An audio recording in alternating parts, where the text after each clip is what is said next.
بسم الله الرحمن الرحيم. اللهم صل على محمد وآل محمد.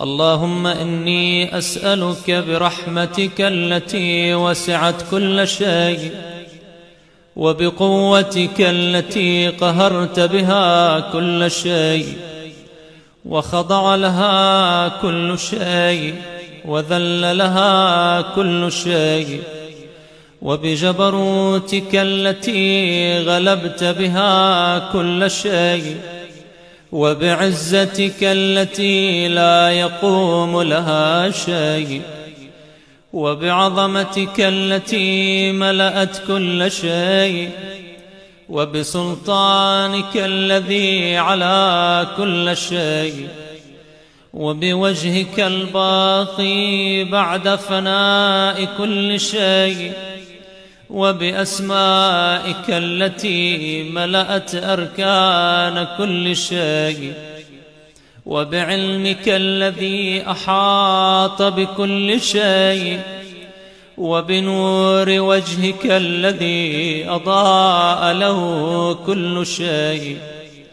يا نور يا قدوس يا أول الأولين ويا آخر الآخرين، اللهم اغفر لي الذنوب التي تهتك العصام، اللهم اغفر لي الذنوب التي تنزل النقام، اللهم اغفر لي الذنوب التي تغير النعم، اللهم اغفر لي الذنوب التي تحبس الدعاء، اللهم اغفر لي الذنوب التي تنزل البلاء، اللهم اغفر لي كل ذنب أذنبته وكل خطيئة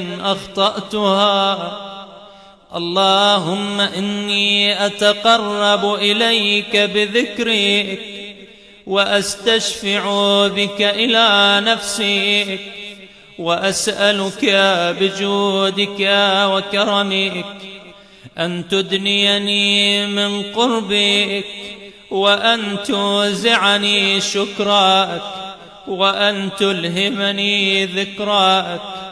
اللهم إني أسألك سؤال خاضع متذلل خاشع، أن تسامحني وترحمني وتجعلني بقسمك راضيا قانعا، وفي جميع الأحوال متواضعا.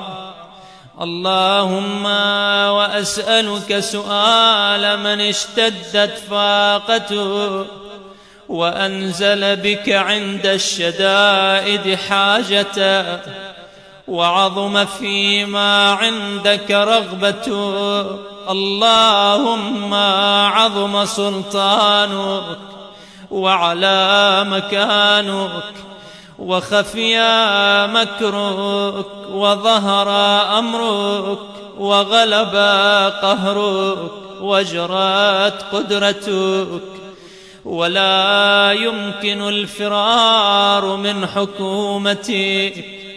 اللهم لا أجد لذنوبي غافرا ولا لقبائحي ساترا ولا لشيء من عمل القبيح بالحسن مبدلا غيرك. لا إله إلا أنت سبحانك وبحمدك ظلمت نفسي وتجرأت بجهلي وسكنت إلى قديم ذكرك لي ومنك علي.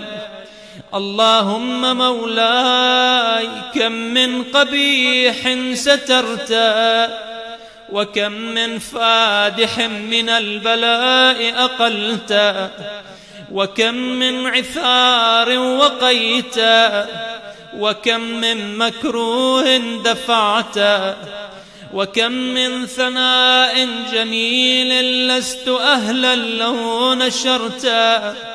اللهم عظم بلائي وأفرط بي سوء حالي، وقصرت بي أعمالي وقعدت بي أغلالي، وحبسني عن نفعي بعد آمالي، وخدعتني الدنيا بغرورها ونفسي بخيانتها ومطالي يا سيدي. فأسألك بعزتك ألا يحجب عنك دعائي سوء عملي وفعالي، ولا تفضحني بخفي ما اطلعت عليه من سري، ولا تعاجلني بالعقوبة على ما عملته في خلواتي من سوء فعلي وإساءتي ودوام تفريطي وجهالتي وكثرة شهواتي وغفلتي. وكن اللهم بعزتك لي في الأحوال كلها رؤوفا، وعلي في جميع الأمور عطوفا. إلهي وربي من لي غيرك، أسأله كشف ضري والنظر في أمري. إلهي ومولاي، أجريت علي حكما اتبعت فيه هوى نفسي، ولم أحترس فيه من تزيين عدوي، فغرني بما أهوى وأسعده على ذلك القضاء، فتجاوزت بما جرى علي من ذلك بعض حدودك، وخالفت بعض أوامرك، فلك الحجة علي في جميع ذلك، ولا حجة لي فيما جرى علي فيه قضاؤك، وألزمني حكمك وبلاؤك. وقد أتيتك يا إلهي بعد تقصيري وإسرافي على نفسي، معتذرا نادما منكسرا مستقيلا، مستغفرا منيبا، مقرا مذعنا معترفا، لا أجد مفرا مما كان مني، ولا مفزعا أتوجه إليه في أمري غير قبولك عذري وإدخالك إياي في سعة من رحمتك. اللهم فاقبل عذري وارحم شدة ضري، وفكني من شد وثاقي. يا رب ارحم ضعف بدني ورقة جلدي ودقة عظمي، يا من بدأ خلقي وذكري وتربيتي وبري وتغذيتي. هبني لابتداء كرمك وسالف برك بي. يا إلهي وسيدي وربي، أتراك معذبي بنارك بعد توحيدك، وبعد من طوى عليه قلبي من معرفتك، ولهج به لساني من ذكرك، واعتقده ضميري من حبك، وبعد صدق اعترافي ودعائي خاضعا لربوبيتك. هيهات أنت أكرم من أن تضيع من ربيت، أو تبعد من أدنيت أو تشرد من آويت أو تسلم إلى البلاء من كفيته ورحمت. وليت شعري يا سيدي وإلهي ومولاي أتسلط النار على وجوه خرت لعظمتك ساجدا، وعلى ألسن نطقت بتوحيدك صادقا وبشكرك مادحا، وعلى قلوب اعترفت بإلهيتك محققا، وعلى ضمائر حوت من العلم بك حتى صارت خاشعة، وعلى جوارح سعت إلى أوطان تعبدك طائعا، وأشارت باستغفارك مذعنا. ما هكذا الظن بك ولا أخبرنا بفضلك عنك يا كريم. يا رب وأنت تعلم ضعفي عن قليل من بلاء الدنيا وعقوباتها وما يجري فيها من المكاره على أهلها، على أن ذلك بلاء ومكروه قليل مكثوه يسير بقاؤه قصير مدته، فكيف احتمالي لبلاء الآخرة وجليل وقوع المكاره فيها، وهو بلاء تطول مدته ويدوم مقامه ولا يخفف عن أهله، لأنه لا يكون إلا عن غضبك وانتقامك وسخطك، وهذا ما لا تقوم له السماوات والأرض. يا سيدي فكيف بي وأنا عبدك الضعيف الذليل الحقير المسكين المستكين. يا إلهي وربي وسيدي ومولاي، لأي الأمور إليك أشكو ولما منها أضج وأبكي، لأليم العذاب وشدته أم لطول البلاء ومدته؟ فلئن صيرتني للعقوبات مع أعدائك وجمعت بيني وبين أهل بلائك وفرقت بيني وبين أحبائك وأوليائك، فهبني يا إلهي وسيدي ومولاي وربي. صبرت على عذابك فكيف أصبر على فراقك؟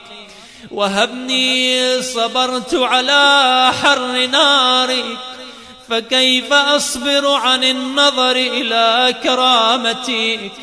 أم كيف أسكن في النار ورجائي عفوك؟ فبعزتك يا سيدي ومولاي أقسم صادقا لئن تركتني ناطقا لأضجن إليك بين أهلها ضجيج الآملين، ولأصرخن إليك صراخ المستصرخين، ولأبكين عليك بكاء الفاقدين، ولأنادينك أين كنت يا ولي المؤمنين؟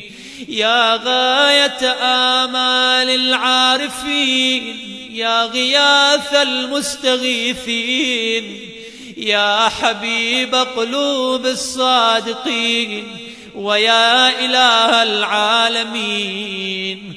أفتراك سبحانك يا إلهي وبحمدك تسمع فيها صوت عبد مسلم سجن فيها بمخالفتي، وذاق طعم عذابها بمعصيتي، وحبس بين أطباقها بجرمه وجريرته، وهو يضج إليك ضجيج مؤمل لرحمتك، ويناديك بلسان أهل توحيدك، ويتوسل إليك بربوبيتك.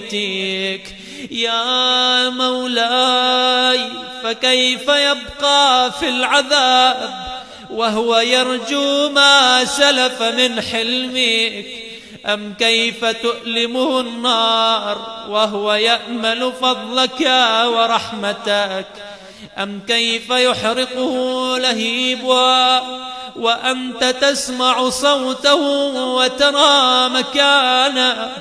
أم كيف يشتمل عليه زفيرها وأنت تعلم ضعفا؟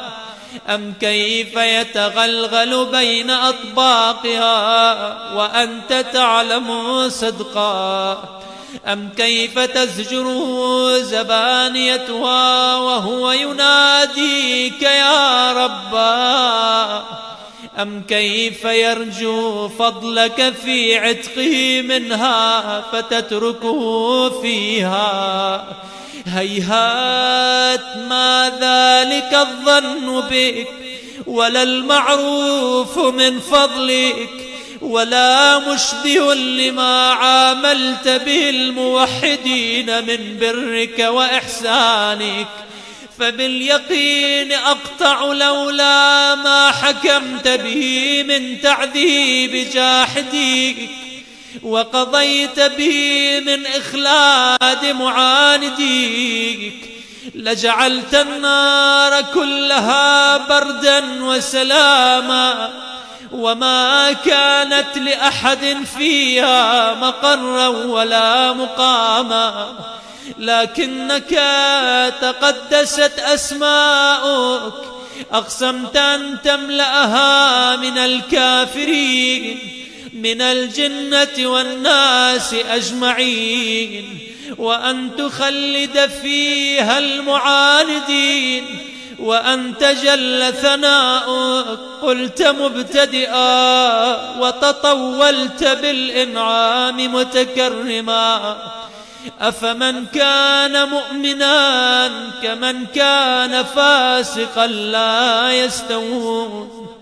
إلهي وسيدي، فأسألك بالقدرة التي قدرتها، وبالقضية التي حتمتها وحكمتها وغلبت من عليه أجريتها، أن تهب لي في هذه الليلة وفي هذه الساعة كل جرم أجرمته، وكل ذنب أذنبته، وكل قبيح أسررته، وكل جهل عملته، كتمته أو أعلنته، أخفيته أو أظهرته، وكل سيئة أمرت بإثباتها الكرام الكاتبين الذين وكلتهم بحفظ ما يكون مني،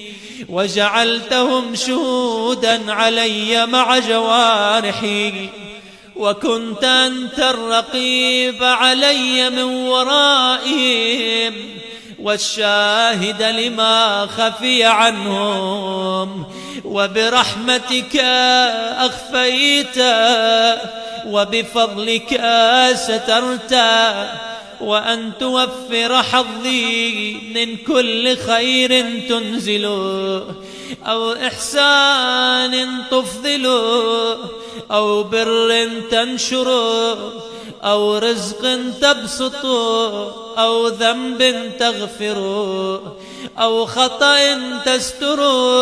يا رب يا رب يا رب، يا إلهي وسيدي ومولاي ومالك رقي، يا من بيده ناصيتي، يا عليما بضري ومسكنتي، يا خبيرا بفقري وفاقتي. يا رب يا رب يا رب، أسألك بحقك وقدسك وأعظم صفاتك وأسمائك أن تجعل أوقاتي في الليل والنهار بذكرك معمورا، وبخدمتك موصولا، وأعمالي عندك مقبولا، حتى تكون أعمالي وأورادي كلها وردا واحدا، وحالي في خدمتك سرمدا. يا سيدي يا من عليه معولي، يا من إليه شكوت أحوالي، يا رب يا رب يا رب، قو على خدمتك جوارحي، واشدد على العزيمة جوانحي، وهب لي الجد في خشيتك والدوام في الاتصال بخدمتك، حتى أسرح إليك في ميادين السابقين، وأسرع إليك في المبادرين، وأشتاق إلى قربك في المشتاقين، وأدنو منك دنو المخلصين، وأخافك مخافة الموقنين، وأجتمع في جوارك مع المؤمنين. اللهم ومن أرادني بسوء فأرد، ومن كادني فكيد، واجعلني من أحسن عبيدك نصيبا عندك، وأقربهم منزلة منك، وأخصهم زلفة لديك، فإنه لا ينال ذلك إلا بفضلك. وجد لي بجودك، وعاطف علي بمجدك، واحفظني برحمتك، واجعل لساني بذكرك لهجا، وقلبي بحبك متيما، ومن علي بحسن إجابتك، وأقلني عثرتي، واغفر لي زلتي، فإنك قضيت على عبادك بعبادتك، وأمرتهم بدعائك، وضمنت لهم الإجابة. فإليك يا ربي نصبت وجهي، وإليك يا ربي مددت يدي، فبعزتك استجب لي دعائي، وبلغني مناي، ولا تقطع من فضلك رجائي، واكفني شر الجن والإنس من أعدائي. يا سريع الرضا اغفر لمن لا يملك إلا الدعاء، فإنك فعال لما تشاء. يا من اسمه دواء، وذكره شفاء، وطاعته غنى، ارحم من رأس ماله الرجاء، وسلاحه البكاء.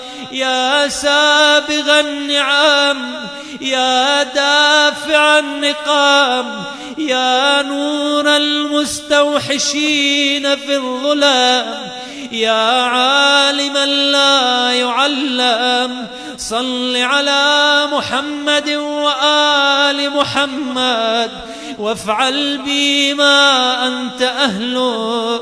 وصلى الله على رسوله والأئمة الميامين من آله وسلم تسليما كثيرا.